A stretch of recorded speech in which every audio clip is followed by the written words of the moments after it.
Shalom, shalom. Nous bénissons le Seigneur pour ce nouveau jour. Et nous allons continuer avec le même thème sur lequel nous sommes en train de travailler, comme nous l'avons annoncé depuis quelque temps. Je pense qu'aujourd'hui, c'est notre troisième séance, se vaincre la stérilité. J'aimerais sans plus tarder que nous puissions bénir le Seigneur, qui nous donne cette opportunité de l'invoquer. Nous te bénissons, notre Père. Nous te bénissons, notre Dieu, pour la grâce que tu nous accordes de nous retrouver autour de ta parole. Nous prions que la parole de ce matin puisse bénir mon frère, puisse bénir ma sœur dans ton précieux nom, que nous avons ainsi prié avec toutes les actions de grâce. Amen. Donc nous avons vu il y a quelques jours que le premier pas vers la délivrance de la stérilité, c'est d'abord une prise de conscience. Vraiment prendre conscience qu'on est stérile. Et lors de notre dernière classe, on a donné certaines caractéristiques, certains indicateurs qui peuvent nous aider à détecter si nous sommes en face, oui ou non, de la stérilité. Mais avant cela, j'aimerais rappeler quelque chose parce que nous sommes en train de parler de vaincre la stérilité. Il y a des petits rappels qui sont très importants. Comment on peut vaincre? Et puis j'arriverai à mon message. La première chose, c'est de savoir que dans la vie chrétienne, rien n'est automatique. Dans la vie chrétienne, rien n'est automatique, ni instantané. Les choses n'arrivent pas toutes seules, du jour au lendemain. Parce que nous pensons que tout est automatique, nous sommes des enfants de Dieu. On frappe sur la main, tout arrive. Non, mais bien aimé, rien n'est automatique. Rien n'est spontané, il n'y a rien qui arrive tout seul dans la vie chrétienne. Même pas dans la vie chrétienne, même dans la vie de tous les jours. Et la deuxième chose, la deuxième réalité que j'aimerais te dire cet après-midi, il faut faire quelque chose pour que la chose arrive. Il y a un effort que tu dois faire toi pour que tu sois capable de créer, pour que tu sois capable de sortir de la situation dans laquelle tu te trouves. Quand nous prenons le cas de Anne, Anne n'a pas dit, écoutez, son mari lui avait dit, écoute, ce n'est pas un problème, mon amour te suffit, mais nous voyons tout ce que Anne avait pu faire pour qu'elle sorte de la stérilité. Nous avons le cas aussi de Rachel qui avait pleuré. Nous avons le cas de Rebecca. Il y a plusieurs exemples dans la Bible qui nous montrent de ce que certaines personnes ont pu faire. Même dans la vie de tous les jours, il y a des choses que tu peux faire pour que ta situation puisse changer.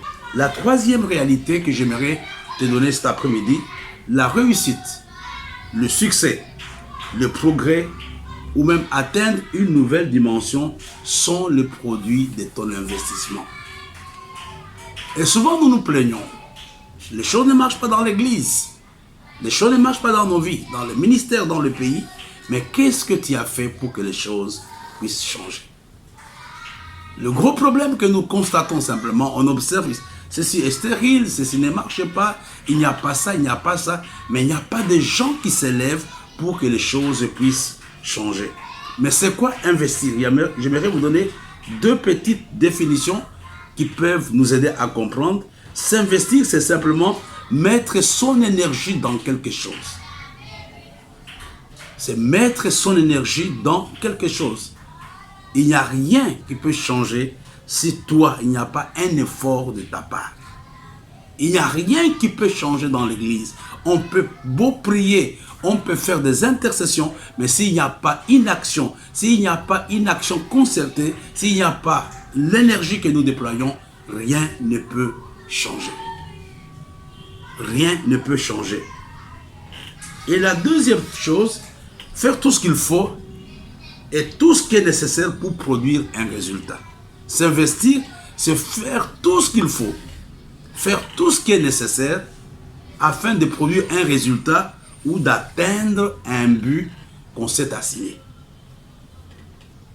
La quatrième réalité que j'aimerais que tu comprennes, le progrès, la victoire, la réussite n'est pas pour les hommes qui sont dispersés. Quand tu veux réussir dans la vie, ne sois pas dispersé. Il faudra être concentré sur un objectif. Il faut te focaliser sur quelque chose Et là, nous pouvons dire que non, cet homme a envie de sortir de la stérilité. Et souvent, quand j'enseigne là-dessus, quand je parle aux leaders, quand je parle aux chrétiens, c'est de connaître quels sont les domaines d'investissement pour chaque chrétien. Quelles sont les choses dans lesquelles Dieu veut que nous puissions y mettre notre énergie. Parce que si ces domaines ne sont pas, on ne tient pas compte, si ces domaines ne sont pas améliorés, si nous ne travaillons pas dans les 3 domaines dont je vais parler tout à l'heure, il sera difficile de dire que j'ai la victoire sur la stérilité. Le premier domaine dans lequel l'homme doit travailler, dans lequel l'homme doit investir, c'est d'abord travailler par rapport à sa vie spirituelle. Beaucoup de nos échecs, nous avons de mauvais résultats dans la vie, que ce soit dans la vie chrétienne, que ce soit dans la vie de tous les jours, c'est parce que notre vie spirituelle est pauvre, c'est parce que notre vie spirituelle n'est pas bonne. Il est important de s'investir dans la vie spirituelle. Comment? Par la prière, par la méditation, par une discipline personnelle. Il y a un travail à faire dans ta vie spirituelle. N'oublions pas que tout commence d'abord dans le spirituel. Et la deuxième chose qui est très importante, si nous voulons sortir de notre stérilité, c'est identifier son don et son talent. Identifier ton don et ton talent. Quel est le potentiel que la communauté a? Quel est le potentiel que toi tu as? Souvent quand on se plaint, on part voir, on veut être engagé quelque part, l'une des questions qu'on pose, qu'est-ce que tu sais faire? Tu veux investir dans quoi? Et le troisième domaine qui peut nous aider, parce que nous l'avons donné ces domaines plusieurs, donc nous avons parlé de cela plusieurs fois, c'est l'œuvre de Dieu.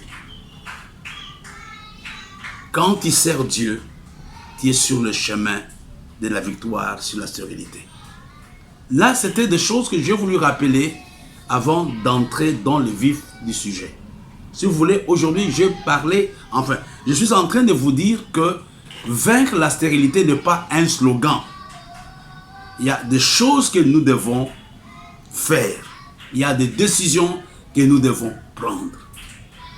Et si tu ne prends pas une décision, si tu ne changes pas ta façon de faire, le résultat sera le même.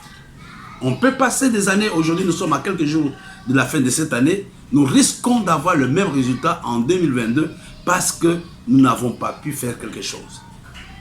Moi je me rappelle très bien avec l'une de mes filles biologiques, qui n'avait pas de bonnes notes à l'école, on se plaignait. Elle reprenait l'année, elle n'avait pas de bonnes notes. C'était vraiment la stérilité, elle a pratiquement fait la ronde de différentes facultés.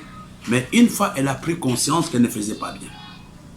Elle a dit à sa maman, maman, je pense que le temps de rôder, d'aller pour ne rien faire à l'université est arrivé à la fin. Mais cette année, je vais vous amener un diplôme.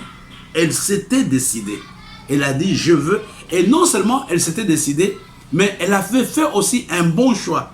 Elle voulait savoir exactement, parce qu'elle avait fait certaines facultés qui ne cadraient pas avec ce qu'elle était. Et par la grâce de Dieu, elle avait pu avoir son master. Pourquoi? C'est parce qu'il y avait une décision. J'aimerais dire à quelqu'un, j'aimerais parler aux leaders. Souvent, nous nous plaignons, mais nous n'arrivons pas à nous décider. Qu'est-ce que nous pouvons faire? Il y a certains programmes que nous devons mettre de côté. Il y a certaines actions que nous devons arrêter. Le problème est que nous voulons à tout prix faire des choses, même des choses qui ne nous servent à rien. Il est important d'identifier la stérilité, savoir que ce domaine n'est pas productif. J'ai connu une dame qui a été longtemps dans notre communauté. Elle était parmi les gens qui étaient autour de moi. C'était une grande commerçante. Mais qu'est-ce que cette femme faisait? Elle était productive. Pourquoi elle était productive? Elle connaissait le besoin du marché. Elle savait c'est le moment de vendre les chaussures, c'est le moment de m'investir dans ceci, c'est le moment d'investir pour le défilé des jeunes pour le 11 février. C'était une dame qui connaissait le marché. Identifie ton besoin. Identifie où se trouve le mal. Je vais vous montrer quelque chose et j'aime bien lire avec vous. Et j'aime lire souvent quand j'enseigne là-dessus. Voilà. Dans le livre de Rois, chapitre 2, à partir du verset 19, il n'y a que 2 versets, les gens de la ville dirent à Élisée, voici le séjour de la ville. Le séjour de la ville est bon, comme le voit mon Seigneur. Mais les eaux sont mauvaises et le pays est stérile. Il dit, apportez-moi un plat neuf, mettez-y du sel. Ils le lui apportèrent. Il alla vers la source des eaux, il lui jeta du sel et dit, ainsi par l'Éternel, j'assainis ces eaux, il n'en proviendra plus ni mort, ni stérilité. Et les eaux furent assainies jusqu'à ce jour, selon la parole qu'Élisée avait prononcée. Bien sûr, bon. Regardez, l'une des choses que nous retenons, ce n'est pas Élisée qui avait découvert la stérilité. Ce n'est pas Élisée. On lui dit, écoute, le séjour est bon. Il ne faut pas te fier à ce que tu vois. Mais nous connaissons notre ville. Élisée venait peut-être d'arriver. Mais les gens lui disent, le séjour est bon, comme le voit mon Seigneur. Mais les eaux sont mauvaises et le pays est stérile. C'était les habitants de Jéricho qui avaient pris conscience de la situation dans laquelle ils se trouvaient. Ce sont eux qui ont parlé à Élisée. C'est toi qui dois parler ce matin à Dieu. Tu dois parler de ta situation. Tu dois parler de ton ménage. Tu dois parler de ton ministère. Que non, en tout cas, ceci n'est pas bon, ceci n'est pas bon, ceci n'est pas bon. Et après, il y a une action. Élisée n'a pas prié directement. Il leur a dit, apportez-moi un plat neuf, mettez-y du sel et lui apportèrent. La victoire, c'est la stérilité dans ce texte, était une collaboration, une coopération entre les habitants de Jéricho et Élisée. Le problème n'est pas seulement le pasteur qui ne prie pas assez, mais c'est toi qui ne donnes pas les informations. C'est toi qui ne dis pas exactement qu'est-ce qui ne marche pas dans ton business. Qu'est-ce qui ne marche pas dans ta vie chrétienne? Qu'est-ce qui ne marche pas dans ton ministère? C'était Élisée. Quand il est arrivé, ce sont les habitants de Jéricho qui lui ont dit, écoutez, le séjour est bon, mais il y a quelque chose que toi tu ne connais pas. Il y a quelque chose que toi tu ne connais pas. Cherche un spécialiste qui peut te conseiller. Peut-être tu n'arrives pas à bien gérer ton ménage, tu n'arrives pas à bien gérer le commerce, ton business, mais il y a des gens qui ont la sagesse qui peuvent t'aider, qui peuvent te dire, écoute monsieur, si tu fais comme ça, voilà dans quoi tu peux investir, etc., etc. Ici, nous voyons que l'une des choses qui peut nous aider à sortir de la stérilité, la première chose dont je parlais, c'est d'abord la prise de conscience. La prise de conscience que la situation dans laquelle je me trouve est une situation inconfortable. Et la deuxième chose sur laquelle je parlais, c'est l'action que je pose, la décision que je pose, me concentrer, enlever toutes les choses qui ne m'aident pas, enlever toutes les choses qui ne cadrent pas avec mon appel, enlever toutes les choses qui ne cadrent pas avec mon activité. Ce matin, j'ai été bousculé. C'était une pensée du Bishop Dag. Et ça m'a beaucoup aidé ce matin quand je lisais le message, quand je lisais le texte. Pas ce matin, mais hier matin plutôt. Mais qu'est-ce qu'il disait? Pour être productif, il faut revenir à l'essentiel.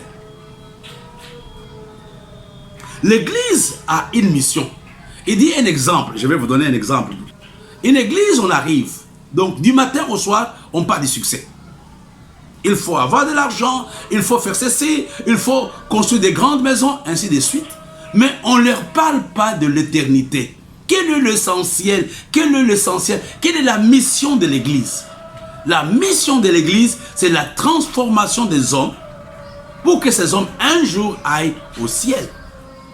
Si aujourd'hui, je peux avoir beaucoup de gens, je peux faire un tas de choses, mais je suis stérile parce que les gens qui sont dans ma communauté ne sont pas transformés. Parce que les gens qui sont dans ma communauté ne vont pas aller au ciel. Qu'est-ce que je fais?